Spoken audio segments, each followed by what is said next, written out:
Good evening, friends, and welcome to Sleepy Time Tales, a podcast aimed at helping you to get a good night's sleep. Do you find your mind plagued with the stresses of modern life, especially when the lights are out and you're trying to get a restful night? Does your spinning mind keep you awake?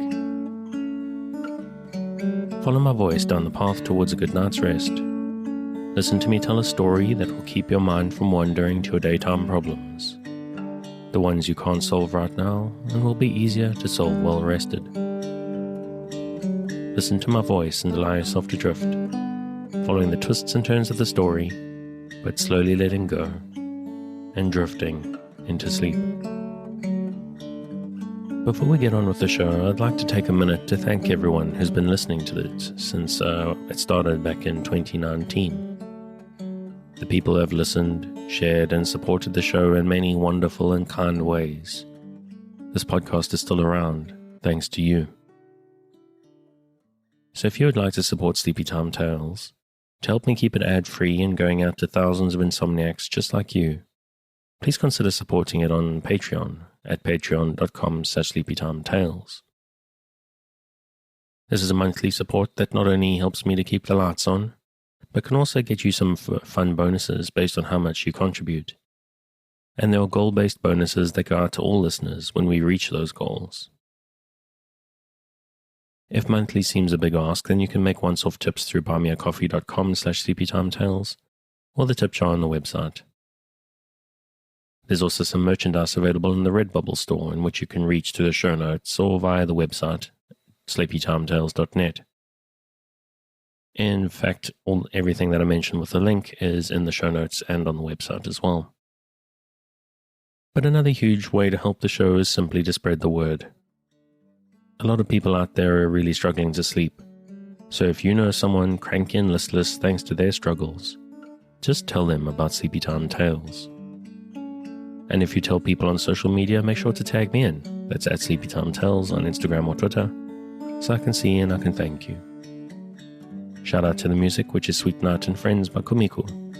Their music is available on their website at loyaltyfreakmusic.com. And that's enough of that for tonight. Let's get back to the show. So what exactly is Sleepy Time Tales? What is it for?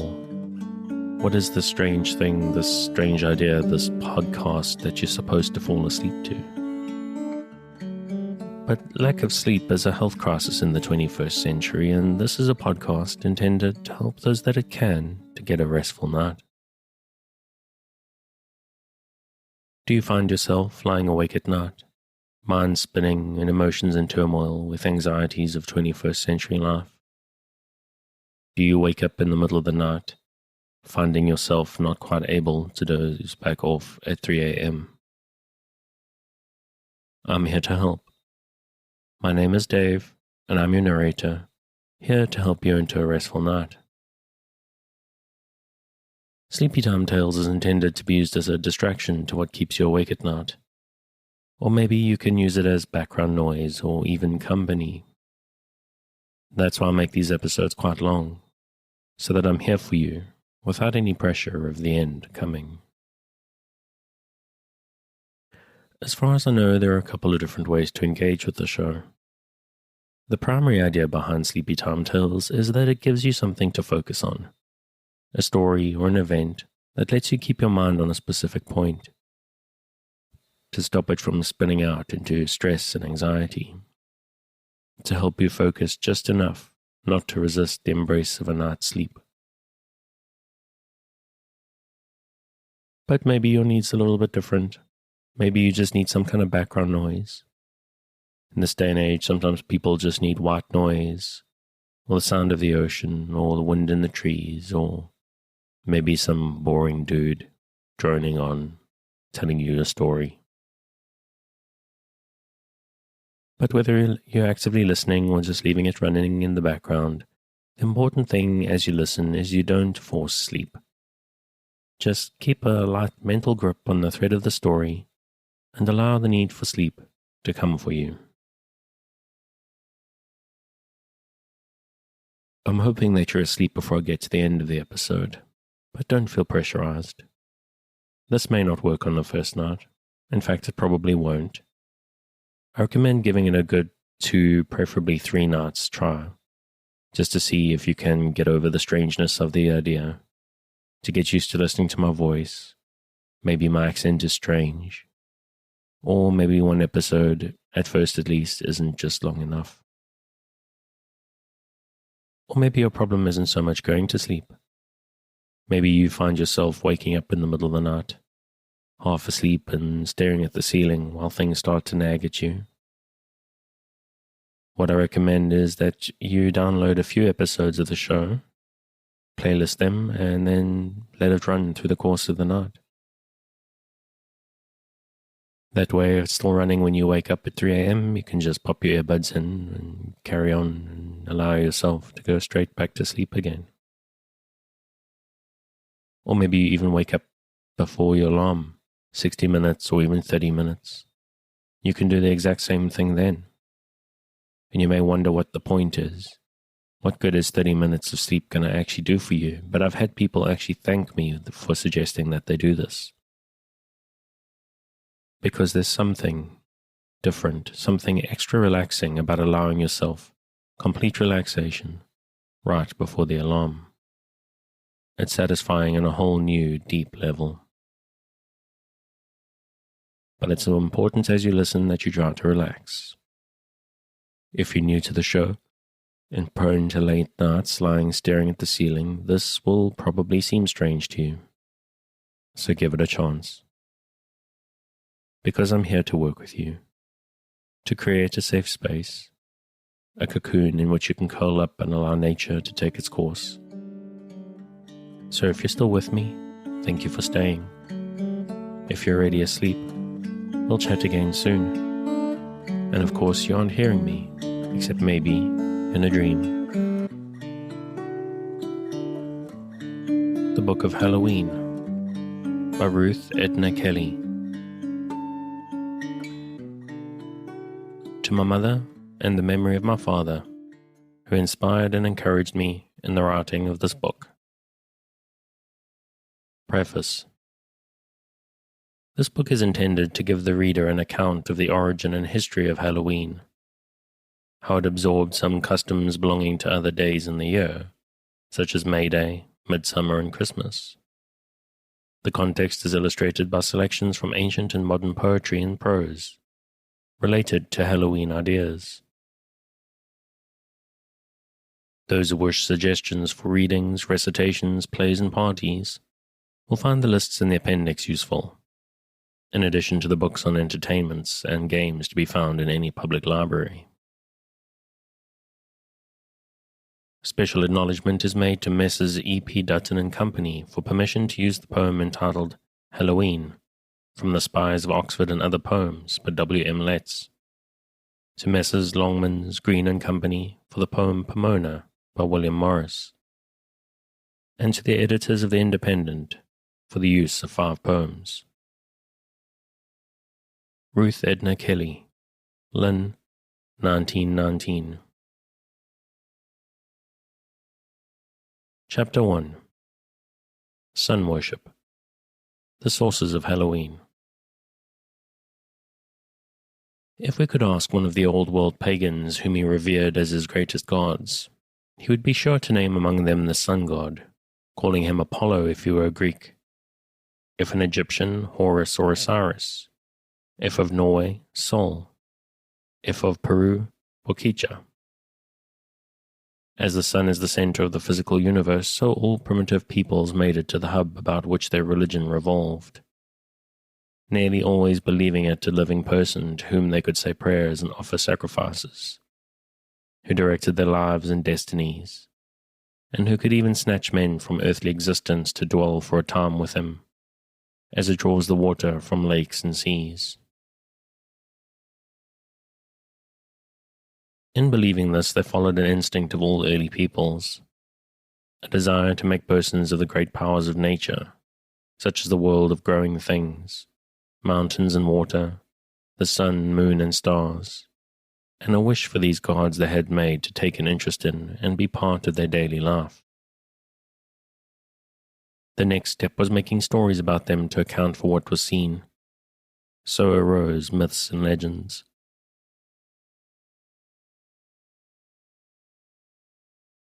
The sun has always marked out work time and rest, divided the year into winter idleness, seed time, growth and harvest. It has always been responsible for all the beauty and goodness of the earth. It is itself splendid to look upon. It goes away and stays longer and longer, leaving the land in cold and gloom. It returns bringing the long fair days and resurrection of spring. A Japanese legend tells how the hidden sun was lured out by an image made of a copper plate, with saplings radiating from it like sunbeams, and a fire kindled, dancing in prayers.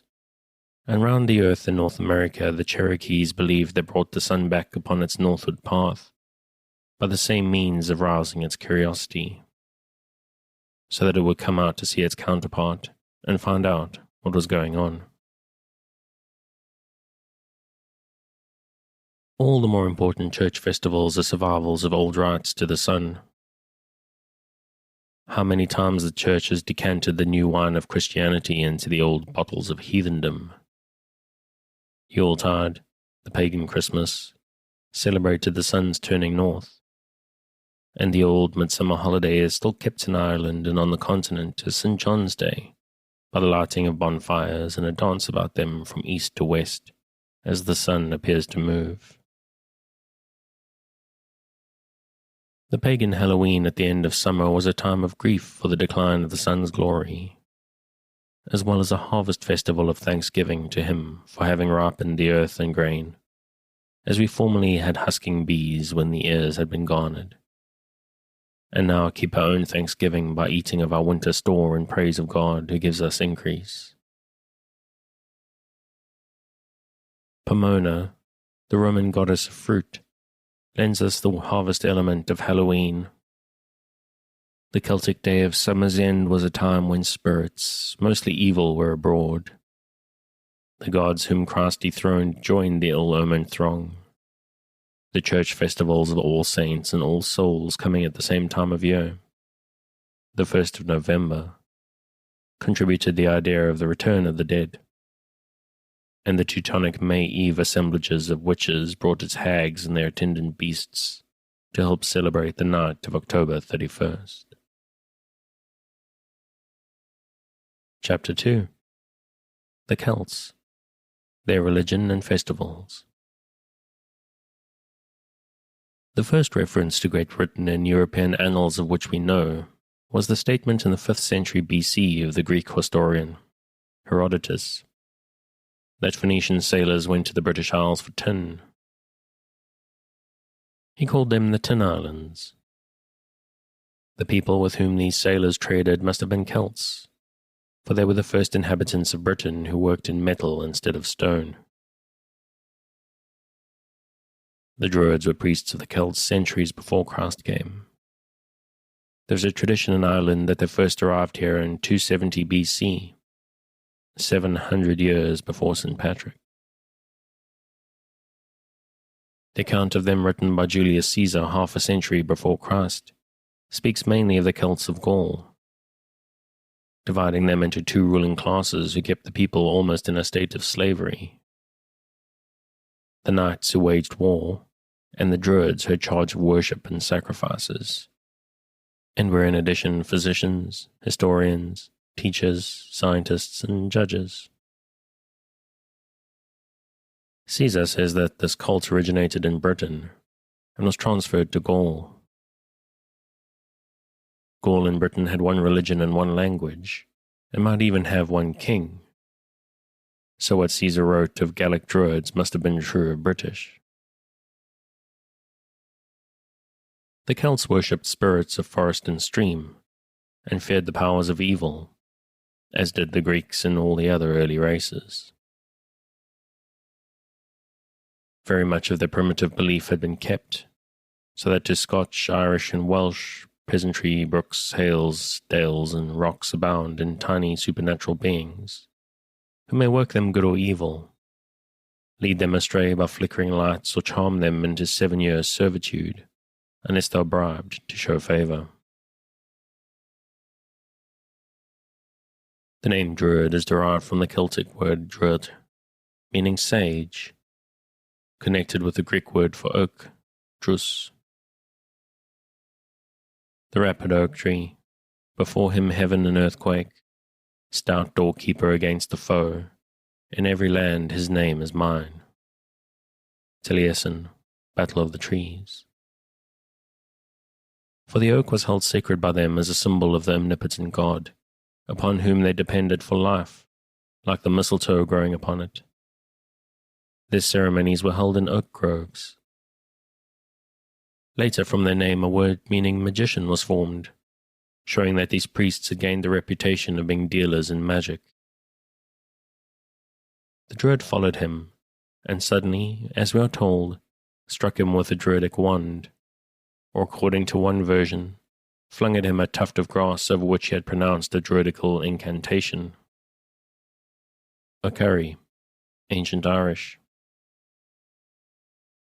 They dealt in symbols, common objects to which was given by the interposition of spirits, meaning to signify certain facts, and power to produce certain effects. Since they were tree worshippers, trees and plants were thought to have peculiar powers. Caesar provides them with a galaxy of Roman divinities, Mercury, Mars, Jupiter, and Minerva, who of course were worshipped under their native names. Their chief god was Baal, of whom they believed the sun the visible emblem. They represented him by lowlier tokens, such as circles and wheels. The trefoil, changed into a figure composed of 3 winged feet radiating from a center, represented the swiftness of the sun's journey. The cross, too, was a symbol of the sun, being the appearance of its light shining upon dew or stream, making to the half-closed eye little bright crosses. One form of the cross was the swastika. To Baal they made sacrifices of animals or prisoners of war, often burning them alive in wicker images. These bonfires lighted on the hills were meant to urge the god to protect and bless the crops and herds. From the appearance of the victims sacrificed in them, omens were taken that foretold the future. The gods and other supernatural powers, in answer to prayer, were thought to signify their will by omens, and also by the following methods. The ordeal, in which the innocence or guilt of a person was shown by the way the god permitted him to endure fire or other torture. Exorcism, the driving out of demons by saying mysterious words or names over them. Becoming skilled in interpreting the will of the gods, the Druids came to be known as prophets. O Deirdre, terrible child, for thee, red star of our ruin, great weeping shall be in Eri. Woe, woe, and a breach in Allah. Thy feet shall trample the mighty, yet stumble on heads thou lovest. Todhunter, Druid Song of Cathvar. They kept the law for the most part secret, forbidding it to be written, passing it down by word of mouth. They taught the immortality of the soul, that it passed from one body to another at death. If, as those Druids taught, which kept the British rites, and dwelt in darksome groves, there counselling with sprites. When these our souls by death our bodies do forsake, they instantly again do other bodies take. Drayton, Polyolbion. They believed that on the last night of the old year, October 31st, the Lord of Death gathered together the souls of all those who had died in the passing year, and had been condemned to live in the bodies of animals, to decree what forms they should inhabit for the next 12 months. He could be coaxed to give lighter sentences by gifts and prayers. The badge of the initiated Druid was a glass ball, reported to be made in summer of the spittle of snakes, and caught by the priests as the snakes tossed it into the air. And the potent adderstone, gendered for the autumnal moon, when in undulating twine the foaming snakes prolific join. Mason, Caractacus. It was a real glass, blown by the Druids themselves. It was supposed to aid the wearer in winning lawsuits and securing the favor of kings. An animal sacred to the Druids was the cat. A slender black cat reclining on a chain of old silver, guarded treasure in the old days. For a long time cats were dreaded by the people because they thought human beings had been changed to that form by evil means. The chief festivals of the Druids fell on 4 days, celebrating phases of the sun's career. Fires of sacrifice were lighted especially at spring and midsummer holidays, by exception on November 1st. May Day and November Day were the more important, the beginning and end of summer, yet neither equinoxes nor solstices. The time was divided then not according to sowing and reaping, but by the older method of reckoning from when the herds were turned out to pasture in the spring, and brought into the fold again at the approach of winter, by a pastoral rather than an agricultural people. On the night before Beltane, Wildfire, the 1st of May, fires were burned to Baal to celebrate the return of the sun bringing summer. Before sunrise the houses were decked with garlands to gladden the sun when he appeared, a rite which has survived in going Maying. The May Day fires were used for purification. Cattle were singed by being led near the flames and sometimes bled that their blood might be offered as a sacrifice for a prosperous season. When lower flame, a wavy flame of ruddy light, leapt up the farmyard fence above, and while his children's shout rang high, his cows the farmer slowly drove, across the blaze he knew not why. Kickham, St. John's Eve. A cake was baked in the fire with one piece blackened with charcoal.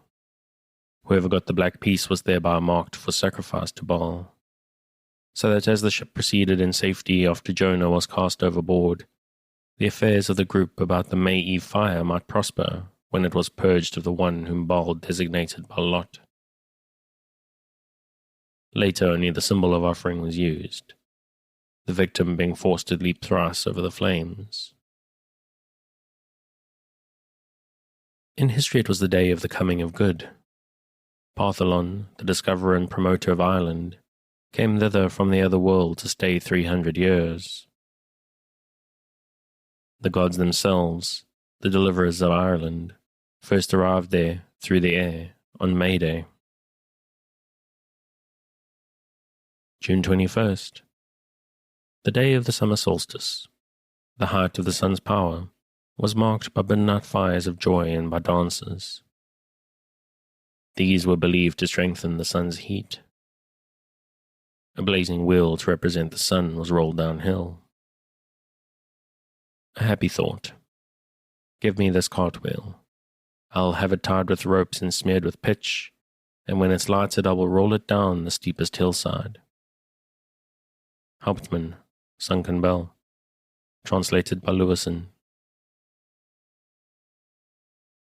Spirits were believed to be abroad, and torches were carried about the fields to protect them from invasion.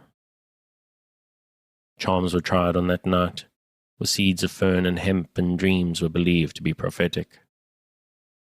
Lu, in old Highland speech, the summer sun.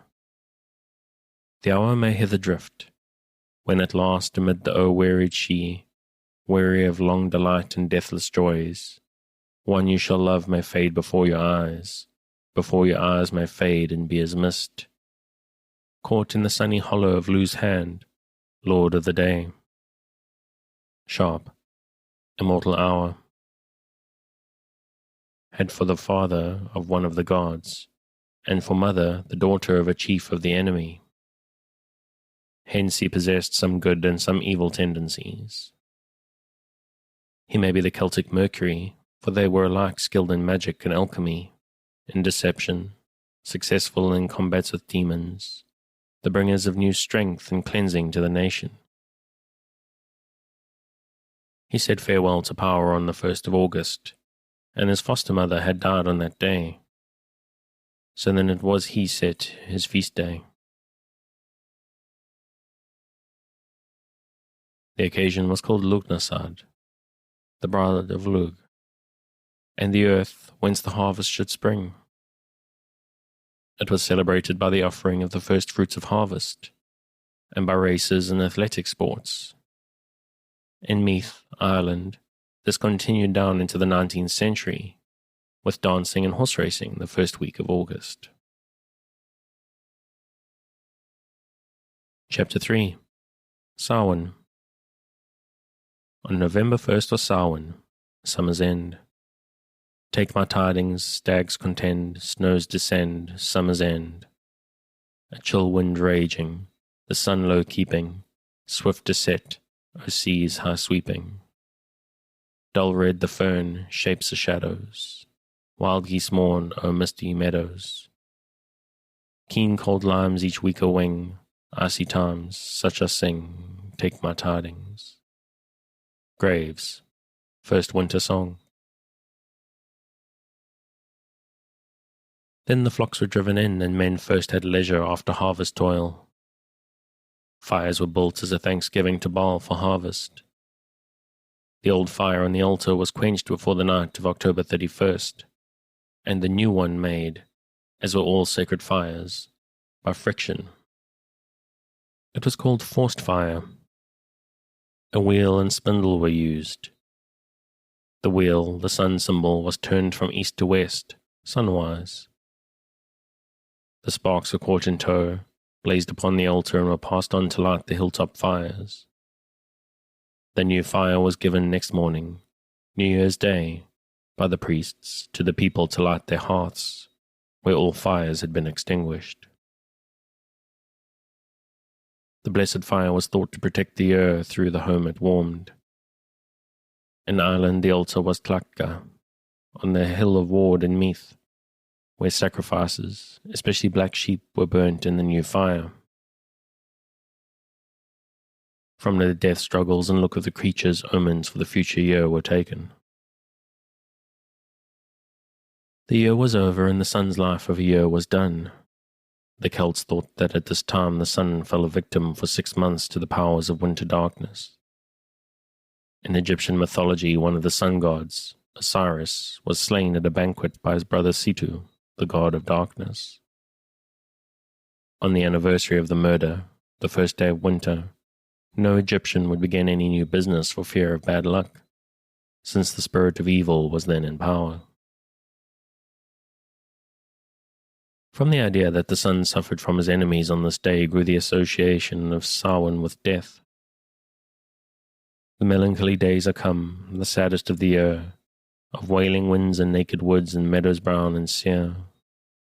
Heaped in the hollows of the grove, the withered leaves lie dead. They rustle to the eddying gust and to the rabbit's tread. The robin and the red have flown, and from the shrub the jay, and from the wood-top calls the crow, through all the gloomy day. The windflower and the violet, they perished long ago, and wild rose and orchis died among the summer glow.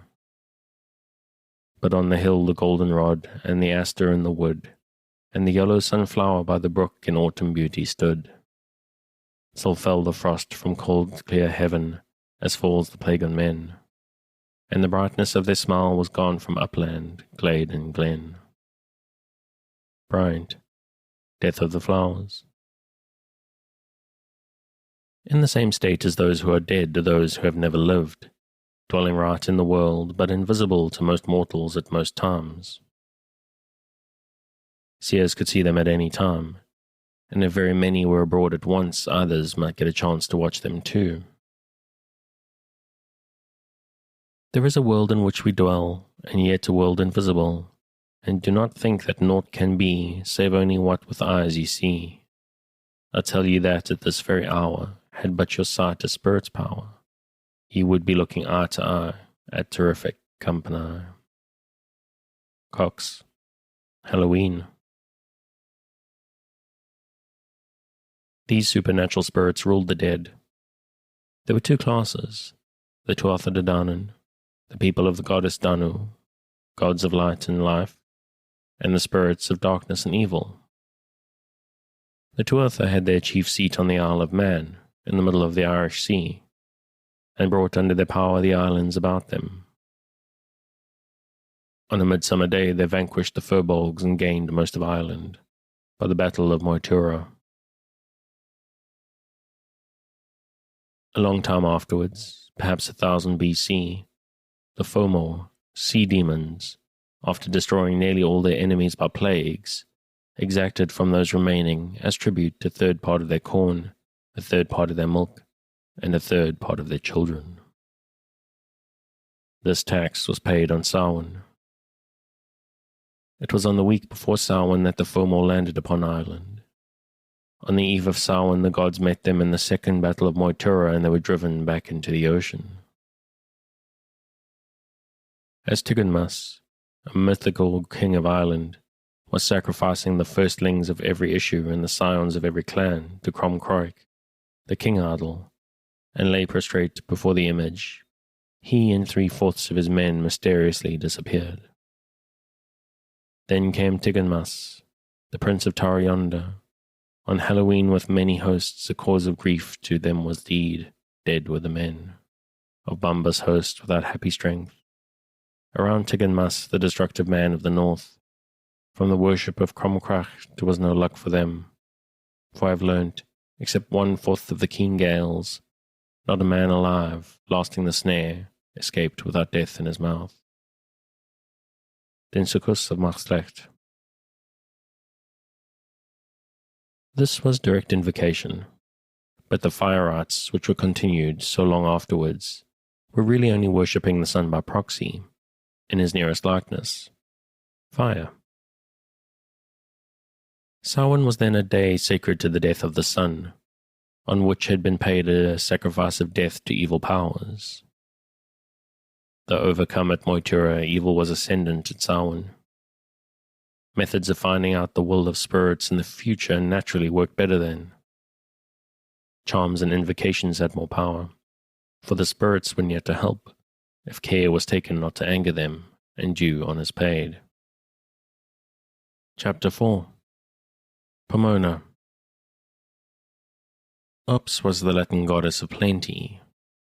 Single parts of her province were taken over by various other divinities, among whom was Pomona, Pomorum Patrona, she who cares for fruits. She is represented as a maiden with fruit in her arms and a pruning knife in her hand. I am the ancient apple queen, as once I was so I am now, for evermore hope unseen, betwixt the blossom and the bough. And where's the river's hidden gold, and where's the windy grave of Troy? Yet come as I came of old, from out the heart of summer's joy. Morris, Pomona. Many Roman poets told stories about her, the best known being by Ovid, who says that she was wooed by many orchard gods, but preferred to remain unmarried. Among whose suitors were Vertumnus, the changer, the god of the turning year, who had charge of the exchange of trade, the turning of river channels, and chiefly of the change in nature, from flower to ripe fruit. True to his character, he took many forms to gain Pomona's love. Now he was a ploughman, spring, now a fisherman, summer, now a reaper, autumn. At last he took the likeness of an old woman, winter, and went to gossip with Pomona. After sounding her mind and finding her averse to marriage, the woman pleaded for Vertumnus's success. Is he not the first to have fruits which are thy delight? And does he not hold thy gifts in his joyous right hand? Ovid, Vertumnus and Pomona. Then the crone told her the story of Anaxarete, who was so called to her lover Iphis that he hanged himself. and she at the window watching his funeral train pass by was changed to a marble statue. Advising Pomona to avoid such a fate, Vertumnus donned his proper form, that of a handsome young man, and Pomona, moved by the story and his beauty, yielded and became his wife. Vertumnus had a statue in the Tuscan Way in Rome, and a temple. His festival, the Vortumnalia, was held on the 23rd of August, when the summer began to wane. Gardens and garden produce were offered to him. Pomona had been assigned to one of 15 Flamina, priests whose duty it was to kindle the fire for special sacrifices. She had a grove near Ostia, where a harvest festival was held about November 1st. Not much is known of the ceremonies, but from the similar August holiday much may be deduced. Then the deities of fire and water were propitiated, that their disfavor might not ruin the crops. On Pomona's day, doubtless thanks was rendered them for their aid to the harvest. An offering of first fruits was made in August. In November, the winter store of nuts and apples was opened. The horses released from toil contended in races. From Pomona's festival, nuts and apples. From the druidic Samhain, the supernatural element, combined to give later generations the charms and omens. From nuts and apples, which were made trial of at Hallowe'en. Chapter 5. The Coming of Christianity. All Saints, All Souls. The great power which the Druids exercised over their people interfered with the Roman rule of Britain. Converts were being made at Rome. Augustus forbade Romans to become initiated. Tiberius banished the priestly clan and their adherents from Gaul, and Claudius utterly stamped out the belief there, and put to death the Roman knight for wearing the serpent's egg badge to win a lawsuit. Forbidden to practice their rites in Britain, the Druids flew to the Isle of Mona near the coast of Wales. The Romans pursued them, and in 61 AD they were defeated and their oak groves cut down. During the next 3 centuries the cult was ended, and the Christian religion substituted. It was believed that at Christ's advent the pagan gods either died or were banished. The lonely mountains o'er, and the resounding shore, a voice of weeping heard and loud lament. From haunted spring and dale, edged with poplar pale, the parting genius is with sighing sent, with flower enwoven tresses torn, the nymphs in twilight shade of tangled thickets mourn. Milton, on the morning of Christ's nativity. The Christian fathers explained all oracles and omens by saying that there was something in them, but they were the work of the evil one. The miraculous power they seemed to possess worked black magic. It was a long, hard effort to make men see that their gods had all the time been wrong, and harder still to root out the age-old growth of rite and symbol. But on the old religion might be grafted new names. Midsummer was dedicated to the birth of St. John. Lugnasad became Lammas. The fires belonging to those times of year were retained, their old significance forgotten or reconsecrated. The rowan or mountain ash, whose berries had been the food of the Tuatha, now exorcised those very beings. The trefoil signified the Trinity, and the cross no longer the rays of the sun on water, but the cross of Calvary. The fires which had been built to propitiate the god and consume his sacrifices to induce him to protect them were now lighted to protect the people from the same god, declared to be an evil mischief-maker. In time, the autumn festival of the Druids became the Vigil of All Hallows, or All Saints' Day. All Saints was first suggested in the 4th century, when the Christians were no longer persecuted, in memory of all the saints, since there were too many for each to have a special day on the church calendar. A day in May was chosen by Pope Boniface IV in 610 for consecrating the Pantheon, the old Roman temple of all the gods, to the Virgin and all the saints and martyrs. Pope Gregory III dedicated a chapel in St. Peter's to the same, and that day was made compulsory in 835 by Pope Gregory IV as All Saints. The day was changed from May to November so that the crowds that thronged to Rome for the services might be fed from the harvest bounty. It is celebrated with a special service in the Greek and Roman churches and by Episcopalians. In the 10th century, St. Odilo, Bishop of Cluny, instituted a day of prayer and special masses for the souls of the dead. He had been told that a hermit dwelling near a cave heard the voices and howlings of devils which complained strongly because the souls of them that were dead were taken away from their hands by alms and prayers. De Varenne, Golden Legend. This day became All Souls and was set for November 2nd. It is very appropriate that a Celtic festival, when the spirits of the dead and the supernatural powers held the carnival of triumph over the god of light, should be followed by All Saints and All Souls. The church holy days were celebrated by bonfires to light souls through purgatory to paradise, as they had lighted the sun to his death on Samhain. On both occasions there were prayers. The pagan petitions to the Lord of Death for a pleasant dwelling place for the souls of departed friends, and the Christian for their speedy deliverances from torture. They have in common the celebrating of death, the one of the sun, the other of mortals, of harvest, the one of crops, the other of sacred memories. They are kept by revelry and joy. First, to cheer men and make them forget the malign influences abroad.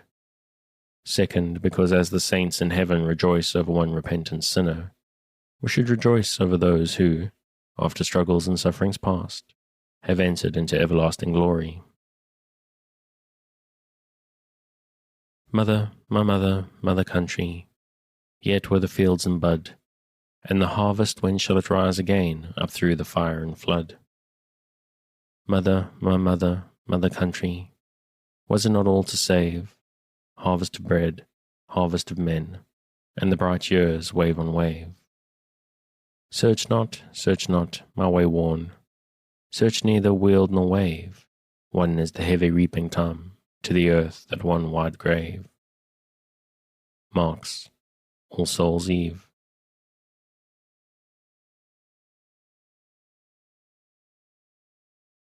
Chapter 6. The Origin and Character of Halloween Omens.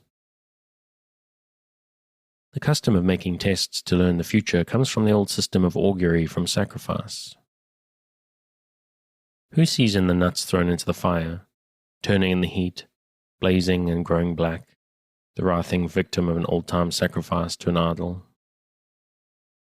Many superstitions and charms were believed to be active at any time. But all those, and numerous special ones, worked best on November Eve. All the tests of all the Celtic festivals have been allotted to Hallowe'en. Cakes from May Eve fire, hemp seed and prophetic dreams from midsummer, games and sports from Lughnasadh have survived in various forms.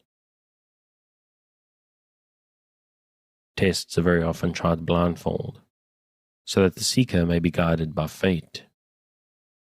Many are mystic, to evoke apparitions from the past or future. Others are tried with harvest grains and fruits, because skill and undivided attention is needed to carry them through successfully.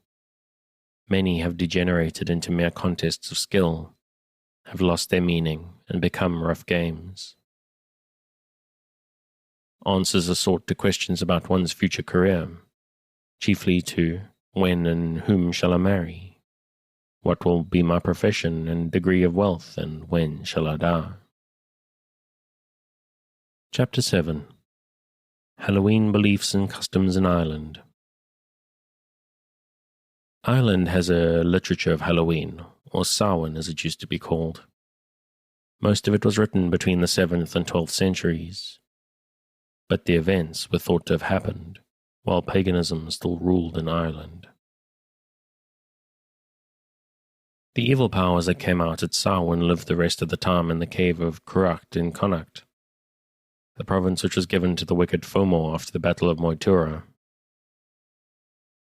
This cave was called the Hellgate of Ireland, and was unlocked on November Eve to let out spirits and copper-coloured birds which killed the farm animals. They also stole babies, leaving in their place changelings, goblins who were old in wickedness while still in the cradle, possessing superhuman cunning and skill in music. One way of getting rid of these demon children was to ill-treat them so that their people would come for them, bringing the right ones back. Or one might boil eggshells in the sight of the changeling, who would declare his demon nature by saying that in his centuries of life he had never seen such a thing before. Brides too were stolen. You shall go with me, newly married bride, and gaze upon a merrier multitude. White-armed Nuala and Angus of the birds, and Fiacre of the hurtling foam, and him who is the ruler of the western host, Finvara, and the land of heart's desire, where beauty has no ebb, decay no flood, but joy is wisdom, time and endless song. Yeats, Land of Heart's Desire. In the 1st century BC lived Ailill and his queen Maeve. As they were celebrating their Samhain feast at the palace, 3 days before Samhain at all times, and 3 days after by custom, did the hosts of high aspiration continue to feast for the whole week. O Ciaran, Loch Garman. They offered a reward to the man who should tie a bundle of twigs about the feet of a criminal who had been hanged by the gate. It was dangerous to go near dead bodies on November Eve, but a bold young man named Nera dared it, and tied the twigs successfully. As he turned to go, he saw the whole of the palace as if on fire before him, and the heads of the people of it lying on the ground, and he thought he saw an army going into the hill of Cruachan, and he followed after the army. Gregory, Cuchulainn of Merthem. The door was shut. Nera was married to a fairy woman who betrayed her kindred by sending Nera to warn King Ailill of the intended attack upon his palace the next November Eve. Nera bore summer fruits with him to prove that he had been in the fairy seed. The next November Eve, when the doors were opened, Ailill entered and discovered the crown, emblem of power, took it away and plundered the treasury. Nera never returned again to the homes of men. Another story about the time was that of Angus, the son of a Tuatha god, to whom in a dream a beautiful maiden appeared. He wasted away with love for her, and searched the country for a girl who should look like her. At last he saw in a meadow among 150 maidens, each with a chain of silver about her neck, one who was like the beauty of his dream. She wore a golden chain about her throat, and was the daughter of King Ethel Anbual. King Ethel's palace was stormed by Ailill, and he was forced to give up his daughter. He gave as a reason for withholding his consent so long, that on Samhain Princess Care changed from a maiden to a swan, and back again the next year. When the time came, Angus went to the loch, and he saw 3 times 50 white birds there with the silver chains about their necks. And Angus stood in a man's shape at the edge of the loch, and he called to the girl, "Come and speak to me, O Care." "Who is calling me?" said Care. "Angus calls you," he said, "and if you do come, I swear by my word I will not hinder you from going back into the loch again."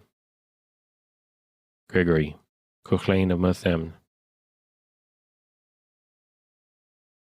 She came, and he changed to a swan likewise, and they flew away to King Dacta's palace, where everyone who heard their sweet singing was charmed into a sleep of 3 days and 3 nights.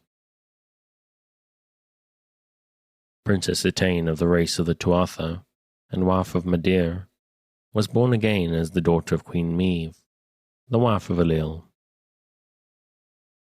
She remembers a little of the land from which she came, is never quite happy. But sometimes, tell me, have you heard? By dusk or moonset, have you never heard? Sweet voices, delicate music, never seen. The passage of the lordly ones men call a she. Sharp, immortal hour. Even when she wins the love of King Eochaid, when they have been married a year, there comes Madeira from the land of youth. By winning a game of chess from the king, he gets anything he may ask, and prays to see the queen. When he sees her, sings a song of longing to her, and Eochaid is troubled because it is Samhain. And he knows the great power the hosts of the air have then over those who wish for happiness. Etain speak. What is the song the harper sings? What tongue is this he speaks? For in no Gaelic lands is speech like this upon the lips of men. No word of all those honey-dripping words is known to me. Beware, beware the words.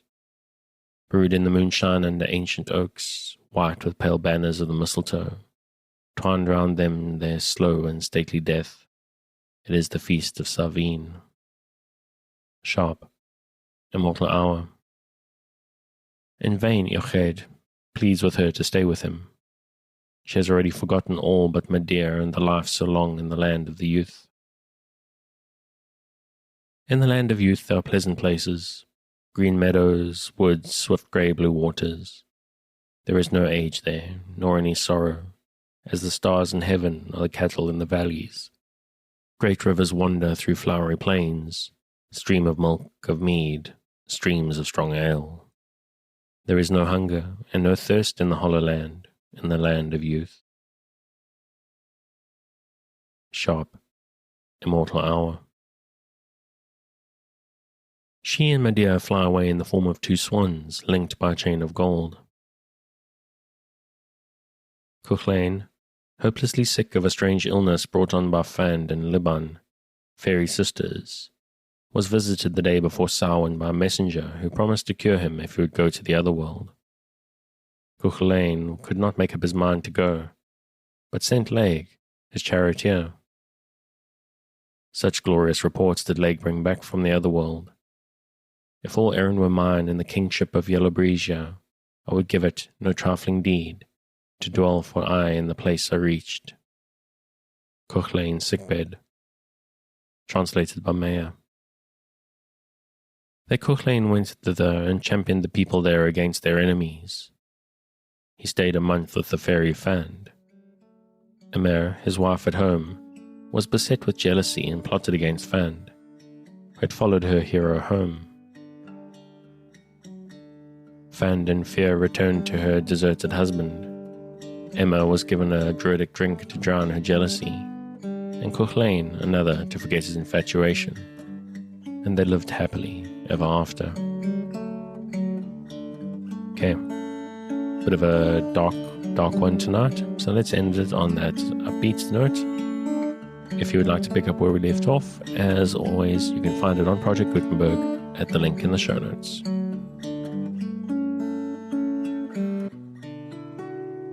Thanks again for joining me on this episode of Sleepy Time Tales, the podcast designed around a bedtime story to help you get a restful night. New episodes will be released every Sunday night to give you something fresh, to help you rest in a new week. But make sure to subscribe or follow in whatever service you use so that you get your new episodes whenever they come out. A reminder that the music for tonight is Sweet Night and Friends by Kumiko. Check out more of their work on their website, which you'll find linked in the show notes. Good night, and sweet dreams.